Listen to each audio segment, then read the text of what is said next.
Miércoles 4 de junio de 2025, ¿cómo están? Qué placer enorme saludarles a ustedes. Bienvenidos una vez más a una edición de Diálogo 21 correspondiente a esta mañana. Queremos saludar cordialmente también a todos los salvadoreños por el mundo que están pendientes de nuestra señal y que siempre están dispuestos a acompañarnos con su presencia, con su audiencia, para poder informarse de los diferentes puntos de vista que expresan nuestros invitados todas las mañanas en los análisis importantes del país y que gravitan particularmente en los principales titulares. Hoy, nuestra primera parte del programa estará tratando el tema de la educación como una propuesta versátil, junto con el componente que no solo le apuesta a la formación de los docentes como el año del quinquenio del profesor, lo decía en su momento el presidente de la República en su discurso inaugural de su primer año, el pasado domingo, sino también en el tema de la reconstrucción de escuelas.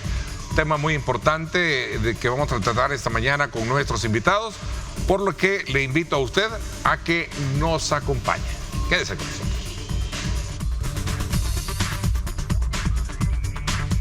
El presidente Nayib Bukele lanzó el pasado 22 de mayo el programa 2 escuelas por día, el cual tiene como fin continuar con la reconstrucción de toda la infraestructura escolar. Esto para entregar entornos de aprendizaje seguros y funcionales, además de promover la cobertura escolar especialmente para niños y adolescentes de zonas rurales. Los trabajos en el marco del programa no tendrán interrupción, lo que incluirá jornadas durante fines de semana, feriados e incluso fechas especiales. Para conocer el proceso en los centros educativos que se intervienen, el gobierno habilitó el sitio web 2escuelaspordia.com. En esta plataforma se publicarán los datos específicos de cada una de las 2 escuelas del día, como el monto de inversión, fotografías del proceso, la ubicación, entre otros.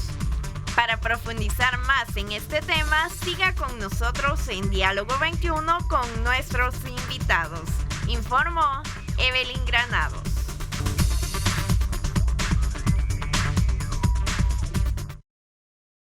Gracias por ese preámbulo. Quiero darle la más cordial bienvenida para hablar del tema a Paz Cetino, él es secretario de Organización de Bases Magisteriales. Bienvenido, gracias por acompañarnos. Buenos días, Ernesto. Un saludo para ti y para tus televidentes. Estamos a la orden. Gracias. También me acompaña el presidente de la Asociación de Colegios Privados, que también nos da una mirada desde la perspectiva de la educación en general, Javier Hernández. Bienvenido, Javier. ¿Cómo estás? Muchas gracias. Todo bien, Ernesto. Gracias por la invitación. Un saludo a mi hermano Paz Cetino y la comunidad educativa salvadoreña, por supuesto, y a quienes nos sintonizan fuera de nuestras fronteras. Infraestructura y cobertura educativa, parte de la titularidad con la que presenté el programa esta mañana, pero hay un elemento bien importante y me llamó mucho la atención, el espacio que ocupó durante el discurso inaugural de su primer año de segundo mandato del presidente, en la que hacía énfasis al tema de la educación en particular. Sí, yo creo que es importante que evidenciáramos que el presidente de la República pues tomará en cuenta el sector educativo como una de las apuestas más importantes de un gobierno que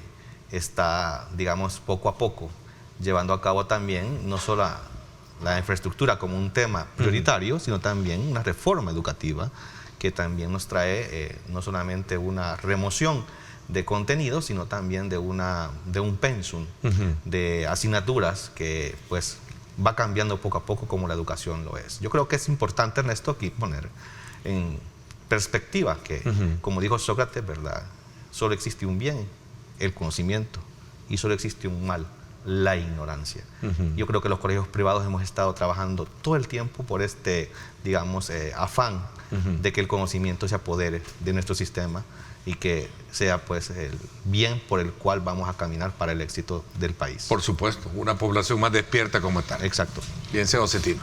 No podía ser de otra forma la intervención porque hay un problema nacional y es la infraestructura.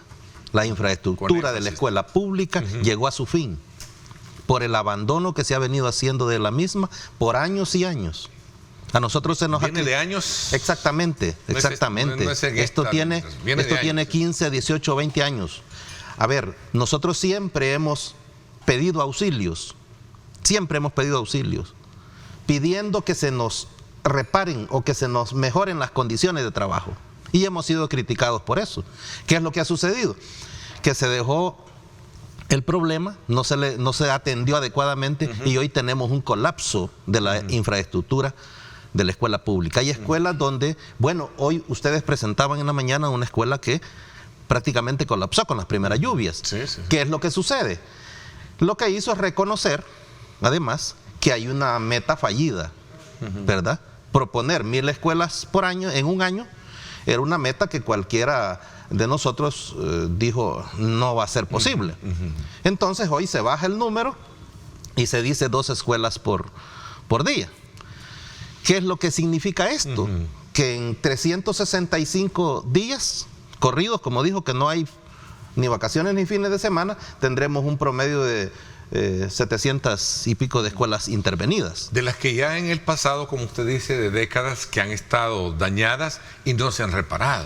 Es que mire, Ernesto, la escuela pública hay que darle mantenimiento, hay que estar pendiente de cómo son las condiciones. De que el profesor llega a dar clases y hay goteras que... Si muchas escuelas están en pie, porque los maestros incluso han expuesto la vida. Un maestro murió ahí arreglando un techo. ¿Qué es lo que sucede entonces? Ante la dimensión de esta problemática, hoy hay que correr. Y uno dice, bueno, proponerme una meta de 2 escuelas por día en periodo de invierno también es un poco agresiva la meta. Es desafiante, ¿no? Claro. Pero, si usted recuerda antes, nosotros invitábamos a la prensa a que tomara fotos de las escuelas. ¿Por qué? Porque nosotros estamos claritos que problema que no se hace público no es problema. Y lo que pedíamos era ayuda. Y nos decía la administración anterior, ustedes solo van a tomar fotos de las escuelas que están destruidas. ¿Por qué no toman fotos en las escuelas que están recién construidas? Es que no necesitamos ir ahí porque están en condiciones adecuadas. Porque a mí y a mi organización y a los maestros en general no les interesa elevarle el perfil a ningún funcionario ni a ningún gobierno, sino que se los proporcionen las condiciones adecuadas para el proceso de enseñanza-aprendizaje. A ver, Javier, a ti te escuché la vez pasada hablar precisamente porque tú eres una persona que, si bien es cierto, circunscribes tu investidura para representar al sector privado de colegios, pero eres un hombre de lectura amplia, ¿no? De conocimiento amplio en materia de educación. Y tú decías, no sé si fue un artículo que leí o una intervención que hiciste en un medio de comunicación, que era necesario también hacer una evaluación de la infraestructura porque es base fundamental para poder dar clases, pues porque como dice el licenciado Cecilio, ¿cómo va a estar un profesor dando clases y con un montón de goteras hoy en la época de invierno, ¿no?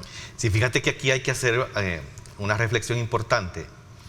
¿De dónde viene tanta infraestructura de los centros educativos que parte después de los acuerdos de paz cuando comienza la reforma educativa de Cecilia Gallardo Decano? Recuerdo muy bien ese punto. Cuando comienza el Plan 2021 fue una invasión de centros educativos rurales, en su mayoría, ubicados en cualquier lugar donde hubiera repoblación y donde hubiera necesidad de una escuela. Así fueran 20 alumnos que hubieran, pero había la necesidad de instalar una escuela después de que los acuerdos de paz permitieron acceder a la ruralidad y poder vivir ahí. Entonces se incrementó el número de centros educativos y la instalación de centros educativos públicos fue indiscriminada y fue casi sin un aval de infraestructura del Ministerio de Educación. Digo porque, Paz, recuérdate, instalaban escuelas hasta en establos. Instalaban escuelas donde fuera habían asientos que eran los botes de leche vacíos que se usaban. O sea, así se instalaron un número sin fin de escuelas y con este programa Educo entró ese programa que, bueno, después lo premiaron a nivel internacional, pero mira qué tipo de escuelas instalaron. Se instalaron en escuelas en lugares donde no había acceso a agua potable, donde no habían acceso a aguas negras, donde no tenían, caminos o calles accesibles para el centro educativo. O sea, no se evaluó nunca el espacio. De hecho, ahí nacieron la instalación de escuelas en terrenos ajenos. Si estaba ahí un terreno que no tenía, digamos, quien dijera es mío, y la escuela podía instalarse ahí, ahí se instaló. Todavía ahí cerca, por ejemplo, en Guazapa, Centro Escolar Carcelillo Rosario, tiene un centro una instalación en un terreno ajeno.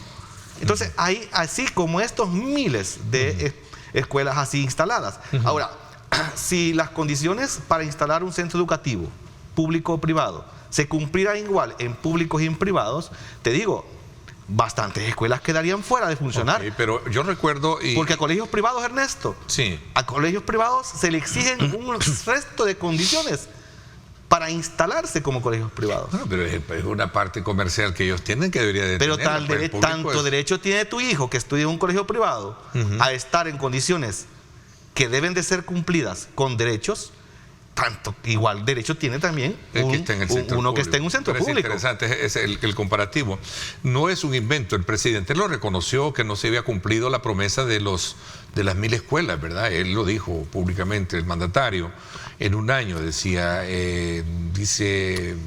aseguró que no habían cumplido la promesa de hacer 1000 escuelas en un año y por ello anunció el tema de 2 escuelas diarias. Poniendo esto ya en la realidad, como decía él, lo importante es que se logre llevar a cabo, porque ¿hay algún censo de cuántas escuelas más o menos son las que están en infraestructura o son escuelas nuevas? ¿Infraestructura mala o escuelas nuevas, Paz?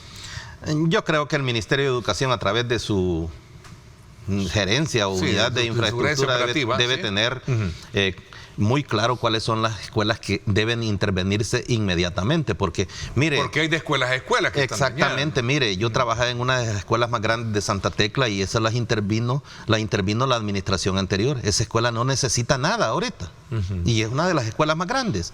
Entonces, lo que sucede es que es la escuela del área rural la que se ha dejado más en el abandono, y las escuelas que atienden a estas comunidades urbanas marginales. Pero mire, por lo que dice Javier, es cierto, es que en la posguerra se llevó la escuela a la comunidad. Eso es lo que pasó. Se abrieron escuelas por todos lados. ¿Es qué? Pero es que era una meta del milenio, el objetivo del milenio, cómo elevar la cobertura educativa, y se elevó. Se llegó al 94, 93%. El problema es que hoy se están, como decimos, fusionando escuelas también.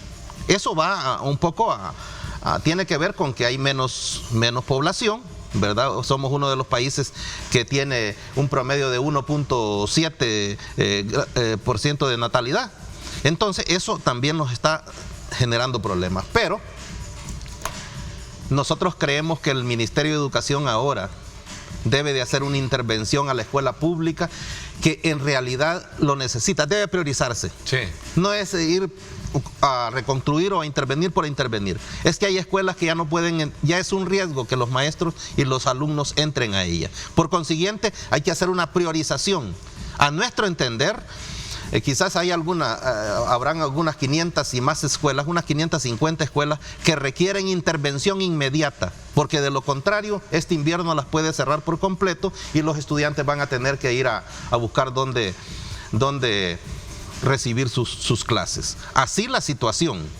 Hoy hay que correr con esa cantidad de infraestructura que está en condiciones muy riesgosas para la comunidad educativa. Bueno, y el mismo presidente dijo en su intervención del discurso que era la única crítica a su administración que él aceptaba, pues que no se había logrado cumplir esa meta y que por eso se replanteaba un poco el tema bajo la mirada de reconstruir 2 escuelas por día. Así que ahí daban desde luego las líneas para poder llevar y atestiguar lo que se estaba haciendo.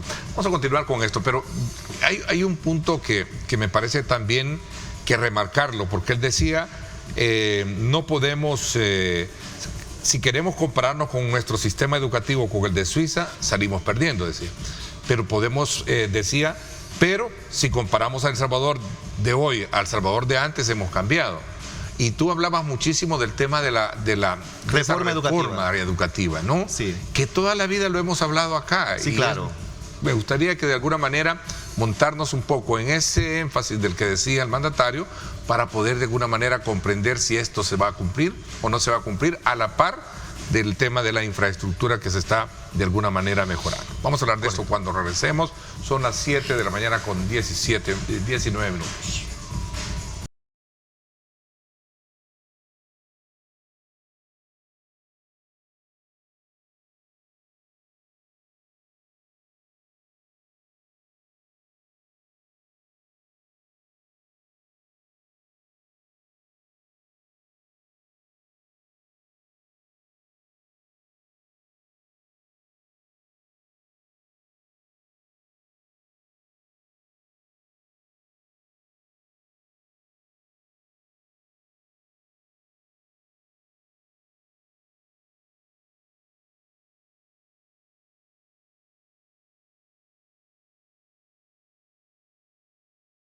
Y por supuesto vamos a invitarlo como siempre a usted a saborear una rica taza de café, y qué rico es disfrutar de Café Rico, el café perfecto de la mañana. Disfrútelo porque rico es calidad. Y buen provecho también para nuestros panelistas que también nos acompañan disfrutando de este rico café. Vamos a, desde luego, a pasar a esta otra etapa para entender que a la par de una buena escuela, de una buena infraestructura, que es la apuesta que se está haciendo, está el tema de una buena educación. Y esto pasa por una reforma de la cual contigo hemos hablado. Y vamos a hablar también, corriendo en el tiempo, con el tema del profesor, del docente, ¿no? Digamos que hay lo más palpable, lo más visible, lo más evidencial es la infraestructura, porque la ves y te parece agradable ver cambios y colores y diseños de nuevas escuelas, infraestructura. Pero también esto no sería, digamos, un éxito como sistema educativo si no le llevas una reforma educativa más integral, en donde también se está tocando el tema, por ejemplo, de primera infancia, en donde le estás dando importancia a la edad de lo primero, pues, ¿verdad? Luego, pues, la reforma curricular, que también es un tema sumamente importante, no solamente tener una nueva escuela, no solamente darle prioridad a la primera infancia, sino también tener un nuevo diseño de los contenidos y estar más a la vanguardia, digamos, de los avances que debe de tener la educación en el país, porque es una educación dinámica. También el tema, por ejemplo, del acompañamiento en fortalecer, digamos, al sector docente en temas de capacitaciones, adiestramientos y ponerlo más al día con el uso de las tecnologías, servicios de aprendizaje, etcétera, etcétera. Hay ahí también otros temas importantes que tienen que ver también con que el sistema educativo, con la reforma educativa, Mi Nueva Escuela, tenga también el poder del gran cambio en el sistema educativo para poder llevar también, digamos, aquellos mejores esfuerzos por la mejor cobertura educativa, por retener al alumno que ya tenemos instalado en el centro educativo, y también por hacer llegar aquel número que hemos hablado aquí tanto, Ernesto, contigo, de los alumnos que están fuera del sistema, y también parar el índice de estudiantes que se nos van del país y que perdemos nuestro capital académico ya formado en nuestro sistema educativo. Entonces, ese trabajo que hay de una nueva infraestructura tiene toda una lógica y hace bien ver todo, pero si es acompañado de todos los componentes que también tiene la reforma educativa Mi Nueva Escuela. Ok, interesante, porque al final, ¿tú crees que esto se logre o cómo entender que esa reforma se va cumpliendo? ¿Hay indicadores que van mostrando? Yo creo que con que ya hemos empezado es un gran paso, y tenemos todo el sistema, digamos, en condiciones hoy más que nunca de poder llevar a cabo esta reforma educativa con total éxito. Porque lo veo demasiado etéreo a veces. Pues sí, pero Ernesto, tenemos una asamblea legislativa que apoya la reforma. Tenemos un sector ejecutivo que, digamos, que está empujando un proyecto, digamos, innovador, que no merece, pues, obstáculos, no tiene obstáculos para poder continuar sobre ello. Entonces, y ahora la comunidad educativa, que si tú vas y le preguntas, mire, ¿qué le parece la reforma educativa de Mi Nueva Escuela? Pues les parece muy bien, porque es algo nuevo, porque es innovador, hay sorpresas, hay, digamos, grandes cambios, se mantiene lo bueno, hay cosas nuevas importantes que se están llevando a cabo y que se están viendo. Entonces, hay todo un sistema, tanto público como privado, adaptado, digamos, a los nuevos cambios educativos, y eso le trae al país grandes esperanzas, y también le trae al país las mejores, digamos, las mejores ilusiones, la mejor visión de país para enfrentar, digamos, los grandes retos internacionales que nos trae como país. Bueno, detrás de todo esto, bueno, en el componente integral de la educación está infraestructura, está formación, ¿verdad? Perdón, la pedagogía, digamos, el modelo el sector magisterial. Pero veamos ahora el tema maestro. Está el tema alumno, está el tema padre de familia, el tema maestro, porque el tiempo se nos está yendo. A ver, el problema... Hoy, de cara a este nuevo horizonte en el que se plantea una educación de mucha apuesta hacia lo que se ha denominado que es la parte económica la que va a predominar de ahora en adelante. A ver, Ernesto, el tema educativo, el problema educativo tiene varias aristas, y la infraestructura es una arista crítica. De acuerdo, pero ahí está siendo tratada, esperemos que ahora sí. Pero a lo que no se le ha puesto atención, porque no se ha hecho ningún anuncio, es al sector docente. Como decía Javier, es que de nada sirve tener una escuela en buenas condiciones, ¿de acuerdo? Sí. Tener una reforma curricular si no atiendes el alma del proceso educativo que es el docente. ¿Y esta figura del profesor del milenio que hoy?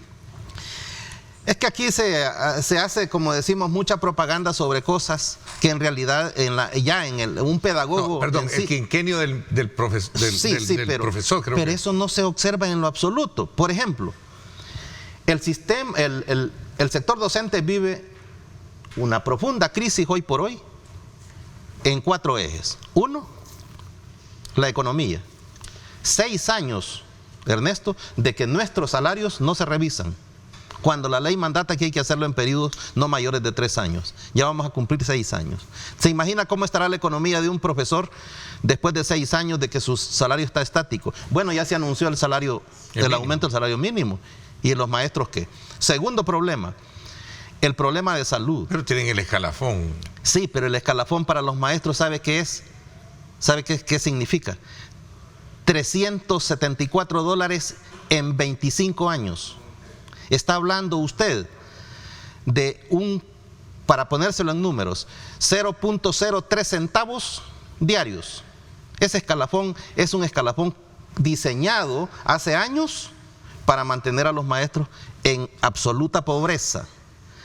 Este estancamiento de la economía, de los salarios, está llevando a la muerte nuestro programa de salud. Ese es el segundo eje de la crisis docente. Si usted se va a parar ahorita a un policlínico, a cualquier policlínico, donde pasan consulta a los profesores, el médico le receta 3 o 4 medicamentos. Si tiene suerte, le dan 1. O sea, como nosotros no podemos inyectarle más dinero a través de nuestros salarios al programa, el programa se está muriendo. Las pensiones, Ernesto, es el tercer eje. Sí. Un profesor, después de servirle 30, 35 años al Estado, algunos hasta 40 años, que le den una salida con $304.17 o en el mejor de los casos $400. Y finalmente, el otro eje, los 4 ejes que le dije, tiene que ver con la pérdida de la legalidad, o sea, de nuestra ley de carrera docente. Prácticamente se ha perdido. Si no se atiende esa crisis de este sector, que es el alma, repito, es el alma del proceso, no vamos a tener los mejores resultados, aunque tengamos una bonita reforma curricular, aunque tengamos mejores escuelas.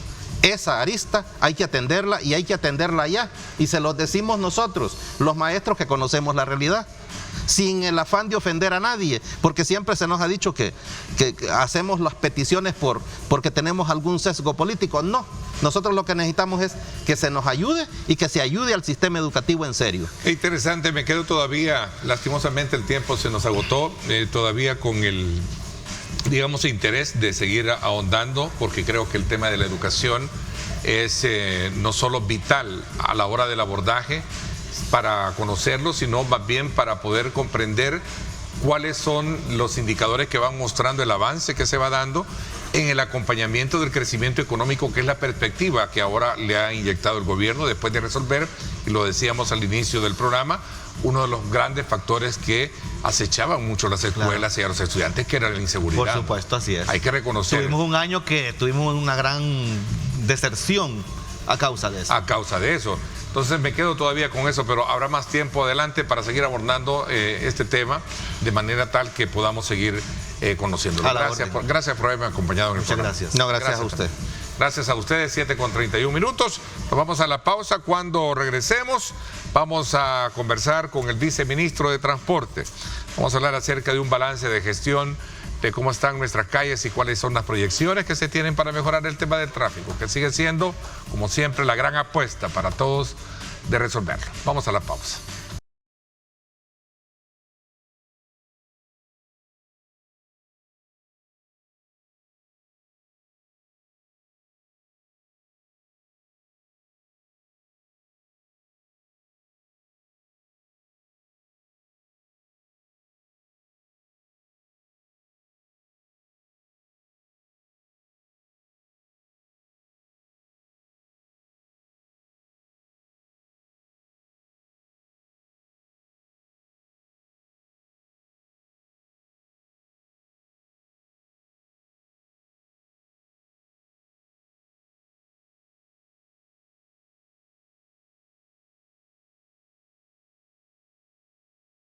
El siguiente segmento, gracias a Salnet, para conocer desde luego aspectos muy importantes relacionados con el plan de seguridad vial en nuestro país. Así es que gracias a Salnet vamos a esta siguiente parte, a la segunda parte del programa, y quiero darle la más cordial bienvenida al señor viceministro de Transporte, Nelson Reyes, a quien le doy la más cordial bienvenida. ¿Cómo está?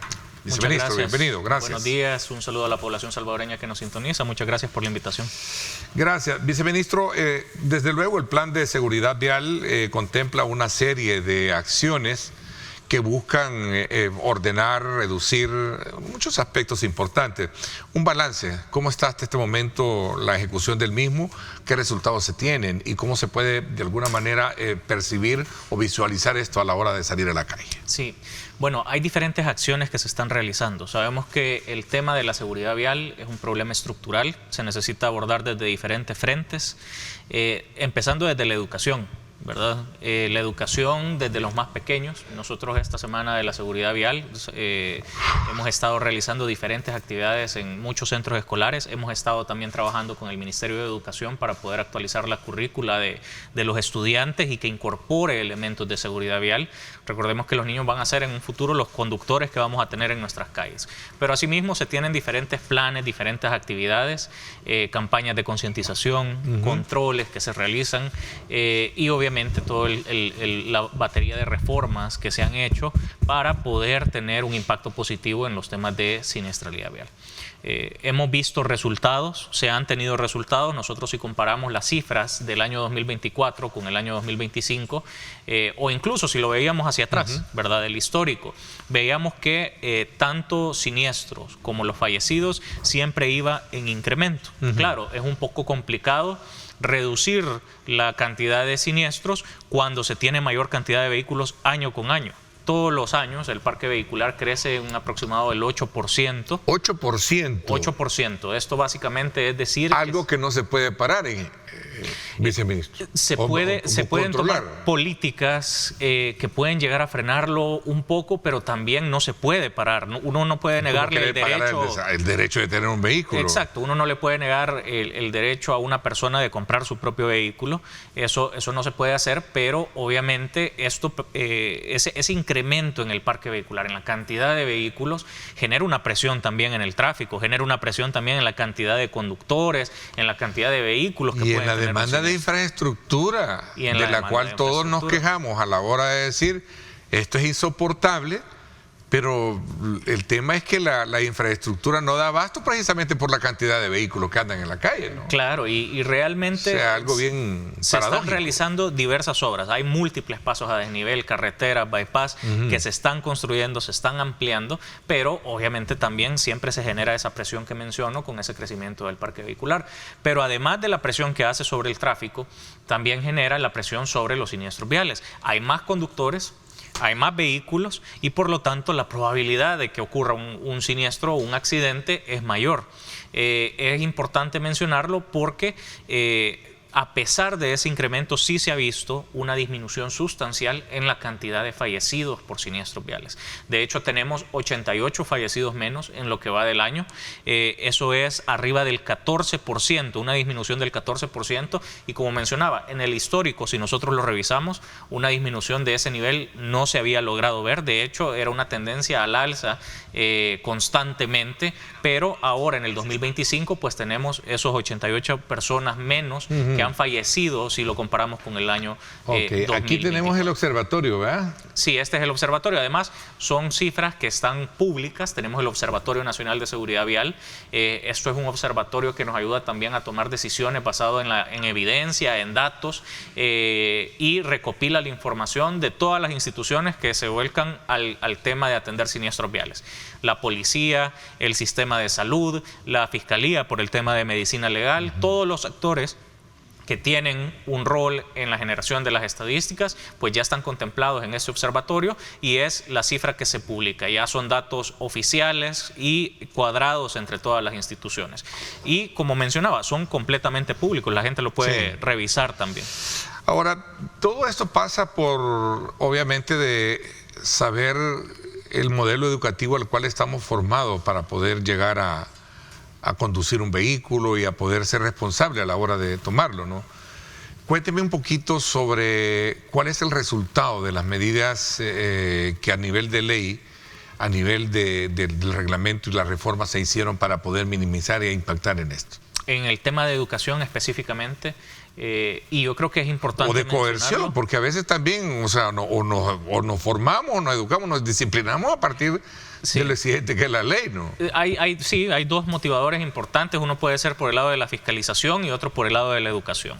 Si lo vemos por el lado amable, por el lado de la educación, por el lado amable. Si lo vemos por el lado amable, pues está la educación y tenemos esa currícula que menciono que con el Ministerio de Educación se ha estado trabajando para que los niños también reciban esos temas de educación vial. Y es importante que los niños sepan, que los niños entiendan cuáles son esas reglas para poder moverse en la calle. Muchas veces pensamos, ellos son los que en un futuro van a manejar, pero no, también cuando llegan a su casa, cuando está manejando mamá, papá, ellos también les dicen, mira, eso no se tiene que hacer, o ya le reclaman también, mira, ¿y por qué te pasaste el semáforo en rojo? Ellos también pueden ser actores que generen un cambio ya también en sus padres. Pero también hemos implementado acciones un tanto más coercitivas, como es el hecho de fiscalizar debidamente las escuelas examinadoras y las escuelas de manejo. Supimos pues de este operativo que se hizo de todas esas escuelas que estaban involucradas en una red de corrupción, vendiendo licencias de conducir a personas que no tenían ni las aptitudes, ni el conocimiento, ni tenían que haber obtenido ningún tipo de licencia nunca. Pero estas personas lo hacían y obtenían esa licencia porque pagaban, ¿verdad? Sobornaban, porque... Y una vez desmontado todo eso, ¿se logró curar el cáncer? Nosotros hemos desarticulado por completo la estructura, por eso tomó un año también la investigación. Es algo que se pudo haber hecho antes, pero siempre hubieran quedado residuos o rezagos de esa estructura. De una práctica que en el pasado ahora predominaba. Sí, ¿no? Y que yo creo que era un secreto a voces, que por mucho uno tiempo compraba tal vez la licencia desde el punto... Comprar era de que no hacía exámenes y llegabas, pagabas y ya estuvo. Exactamente. Entonces, eso es algo que se desarticuló y se pusieron varios candados para que no volviera a pasar. En primer lugar, se tomó control también de las escuelas examinadoras, de las escuelas de manejo, y se les ha exigido a todas, para que puedan operar, que tengan ciertos elementos básicos de tecnología, de atención al usuario y sobre todo la de la tecnología para que pueda garantizarse que no se está haciendo trampa. Es decir, es un sistema centralizado que se les está brindando, ya no es ellos... Fue un gran golpe y fue un gran paso. Fue un gran golpe para controlar esa parte. Y completamente necesario. Era completamente necesario, porque para poder arreglar el tema de la siniestralidad también tenemos que ver quiénes están conduciendo y si conocen realmente por qué es que eso no se tiene que hacer. Y esto es algo que nosotros lo vimos también con el tema de las reformas, el incremento a las multas. Había mucha gente genuinamente preocupada de que les iban a poner una multa, pero es que ni siquiera sabían realmente cuáles eran las causas por las que le podían poner una infracción. Entonces, claro, al no conocer, por supuesto que genera preocupación. Alguien que sabe que no se tiene que se tiene que respetar el paso peatonal, que no se tiene que pasar el semáforo en rojo, por obvio que parezca, pues obviamente que es una persona que sabe que no le van a poner una multa. No tiene por qué recibir una infracción de tránsito. Pero si las personas a veces desconocían que la línea o la franja amarilla es un eje preferencial y ahí no se puede estacionar, por supuesto que se sorprende cuando ya recibe una infracción por estacionarse en un eje preferencial. Ahora, la educación es importante también para que las personas puedan manejar tranquilas y no solamente para evitar siniestros, sino porque de esa manera también se pueden evitar cualquier tipo de multas. ¿Cómo está la situación? Voy a permitirme hacer una pausa porque quiero hablar un poquito también y hay mucho interés en la población para saber la forma en cómo se está desarrollando el plan para viabilizar mejor el tráfico en la zona de Los Chorros mientras se genera todo el trabajo de contención. Voy a hacer una pausa comercial y regresamos con más.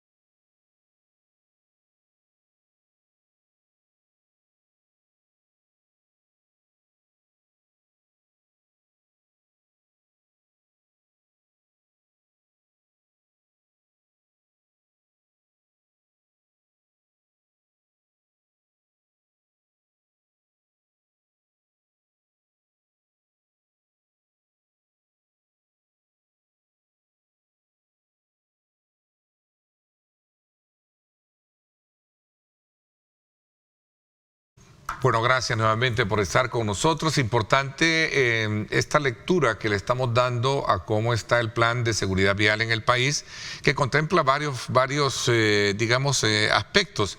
Pero creo que más allá de lo que es el plan, importante es conocer cuáles son la acción contingencial que se tiene para situaciones cuando se presentan grandes congestionamientos, especialmente en el tema de las grandes obras que se están llevando a cabo en la zona de Los Chorros, viceministro. Sí, bueno, es una situación que obviamente ya está bastante controlada porque ya está habilitada la carretera. Sí. Digamos que en ese sentido el tema de los contenedores, yo sé que fue criticado, pero realmente ha sido una medida que ha servido muchísimo para poder trabajar de manera ágil y de forma tranquila, sin preocuparse por el flujo vehicular. Recordemos que las obras tienen que seguir avanzando para poder resolver el problema. Sí. Y pues también esa barrera de protección temporal que se ha puesto permite que los camiones, que los tractores puedan desalojar material, retirarlo e incluso arrastrarlo hacia la orilla sin preocuparse de que este vaya a afectar a algún vehículo. Pero además de eso, bueno, se implementaron diversas acciones cuando se tuvo el cierre y esto para poder agilizar un poco más el tema del tráfico vehicular. Una de las principales que se tomaron fue la modificación de las rutas de transporte. Esto porque sabíamos que había alrededor de 86 rutas que estaban circulando por la carretera de Los Chorros y que necesitaban tener una vía alterna para poder llevar a las personas. Además de eso, implementamos ya tiempos de emergencia para los corredores alternos como el Constitución, la carretera que es Altepeque, sobre todo el Constitución por el tema de los semáforos. Ya recordemos que también, a pesar de que no tenemos ya el centro de monitoreo permanente, entonces está en ejecución todavía, pero ya están funcionando todos los dispositivos, todo el sistema que controla los semáforos, que controla todo el tema de fotomultas, que controla todos los temas que vinimos a implementar con el proyecto de semáforos inteligentes y fotomulta. Y esto nos permite poder controlar los semáforos en tiempo real. Sin necesidad de ir a programar en campo el semáforo, desde la computadora se puede hacer una programación de emergencia y no solamente de una intersección, se puede programar un corredor completo. ¿Sí? Y eso es precisamente lo que se hizo. Por ejemplo... O sea, sí se tiene entonces, digamos, como una vía libre dentro de la misma... ajustes que se están haciendo, ¿no? Así es, yo creo que algunos lo habrán notado. Obviamente se le estaba dando prioridad al corredor, por ejemplo, por mencionar algo, al corredor Constitución. Los tiempos en verde que tenía ese corredor se habían incrementado, a veces duplicado, para que los vehículos que estaban tratando de ingresar del occidente tuvieran una ruta que pudiera desalojar toda esa carga vehicular. Claro, estaba cerrada la carretera de Los Chorros, pero estábamos haciendo todo lo posible por acelerar ese corredor. Y digo que lo habrán notado porque alguien posiblemente se habrá fijado, bueno, yo no ocupo ese corredor, pero sí en las rutas perpendiculares, las rutas secundarias, y de repente estoy esperando más en el semáforo. Claro, se le daba más de tiempo en rojo a las intersecciones o a los sentidos que tenían menos carga vehicular, pero esto era por favorecer ese gran flujo que estábamos recibiendo y que se quería desalojar y al que se le quería dar prioridad. Y esa es una de las acciones también que ayudaron muchísimo. Todo el tema de monitoreo también que tenemos.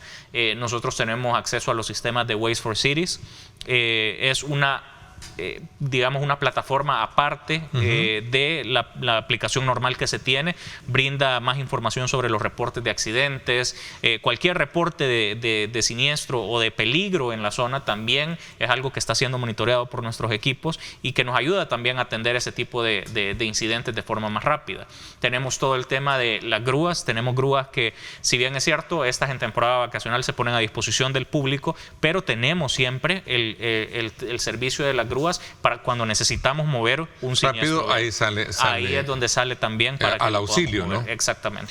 Okay, ahora, veamos un poquito también sobre el tema de la movilidad segura para peatones y ciclistas, porque este es otro tema que está llamando muchísimo la atención, no solo desde el punto de vista de los motociclistas, que creo que es de ponerle atención al atrevimiento y, por no decir a veces, el abucimiento que hacen para poder manejarse y desplazarse en las calles. Sí, yo creo que, y ahí es donde entra también de nuevo el tema de la importancia de la educación y la importancia de saber y tener las habilidades para poder manejar un vehículo en general, sí. Pero sobre todo una motocicleta.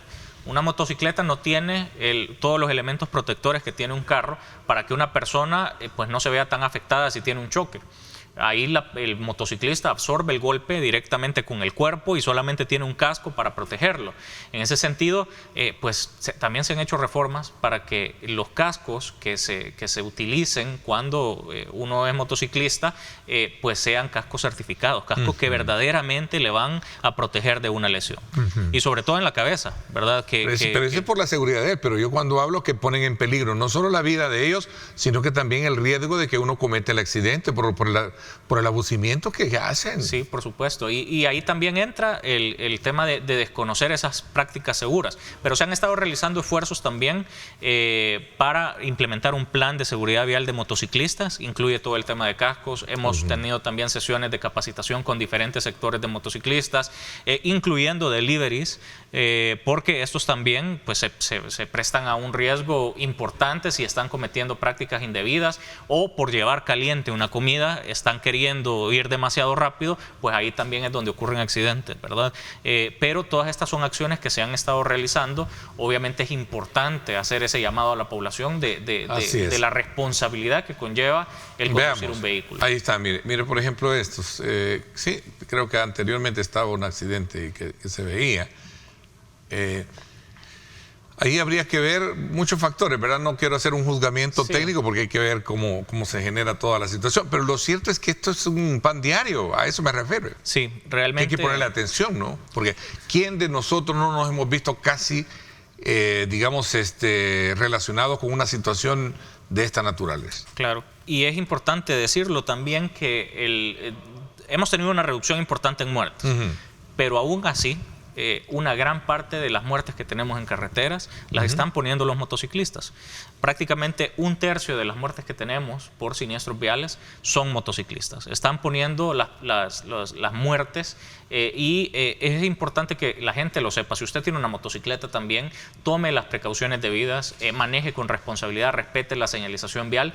Esto le va a ayudar también a disminuir el riesgo de tener algún siniestro. No queremos que una tragedia pues embargue de luto a las familias salvadoreñas o que llegue a engrosar las estadísticas también de siniestralidad vial.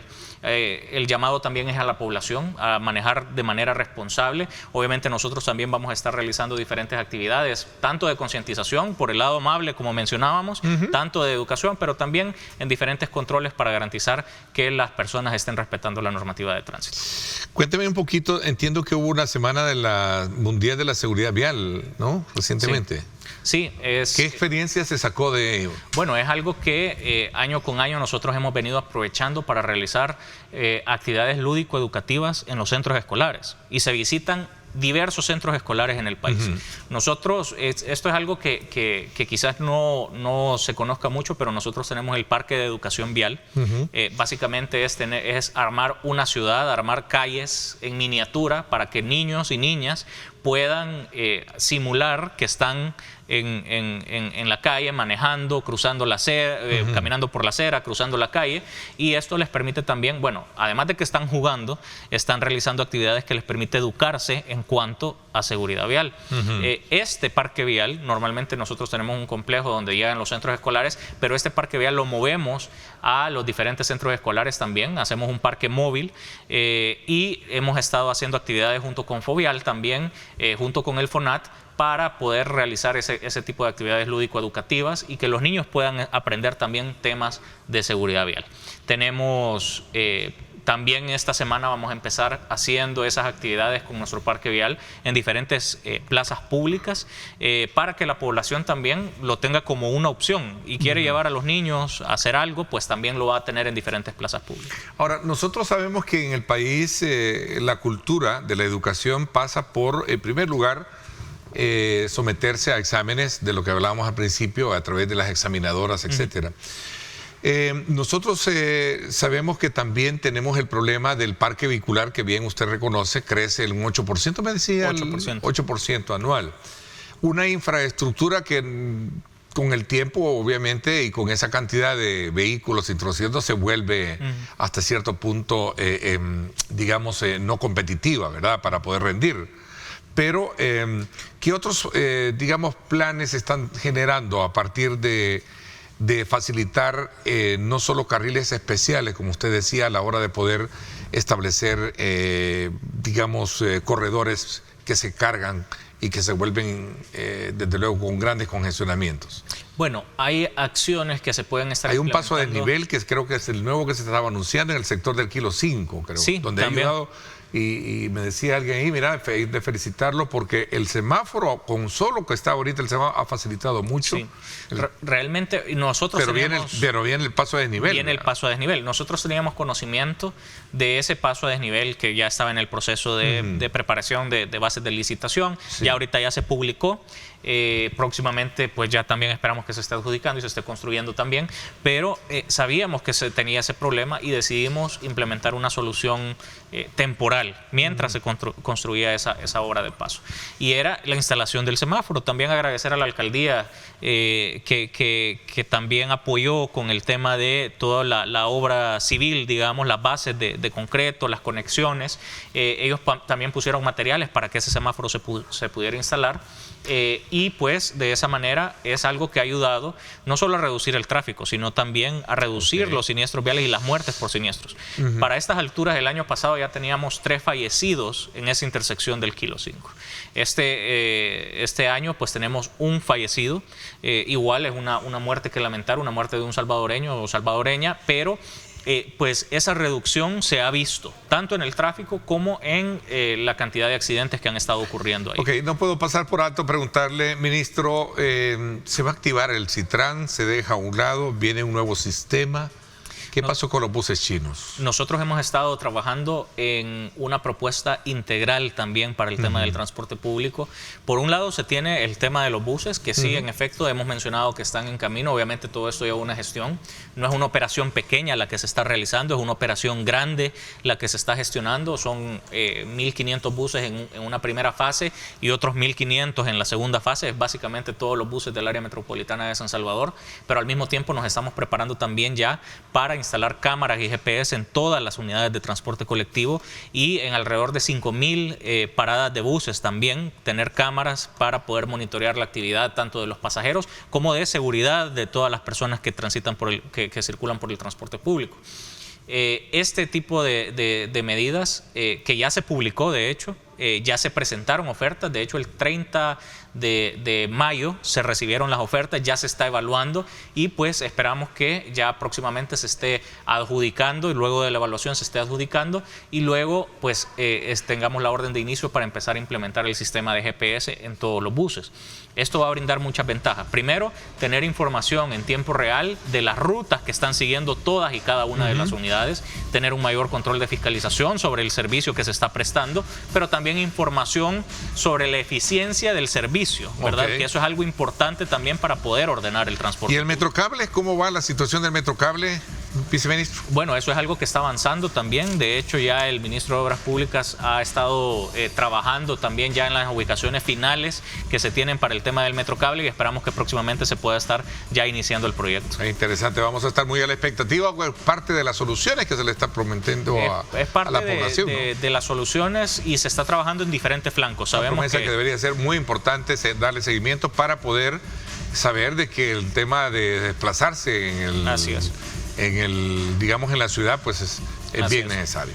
Viceministro, como siempre es un gusto conversar con usted. Gracias por acompañarnos. Gracias por la invitación y un saludo a la población que nos ha estado sintonizando. Muchísimas gracias, le agradezco. Por mi parte, esto es todo por hoy. Pásenla bien y como siempre recuerden lo más importante, amar a Dios sobre todas las cosas.